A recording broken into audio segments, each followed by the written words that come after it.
মুহূর্তে সব থেকে বড় খবর, অবশেষে মুক্তি পেল রাহুল গান্ধী। আপনাদের আরও একবার জানিয়ে রাখি, নির্বাচন কমিশনের অফিসের সামনে বিক্ষোভ দেখাতে থাকে ইন্ডিয়া জোটের সমস্ত সাংসদরা।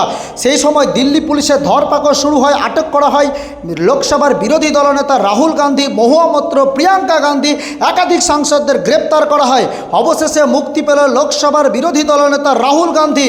আজ নির্বাচন কমিশনের সামনে বিক্ষোভ দেখালে দিল্লি পুলিশের ধরপাকড় শুরু হয়, আটক করা হয় ইন্ডিয়া জোটের একাধিক সাংসদদের।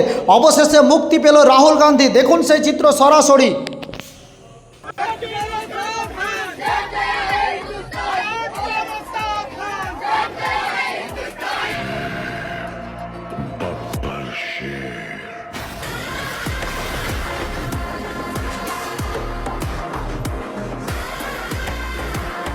कॉन्स्टिट्यूशन को बचाने की लड़ाई है, वन मैन वन वोट की लड़ाई है।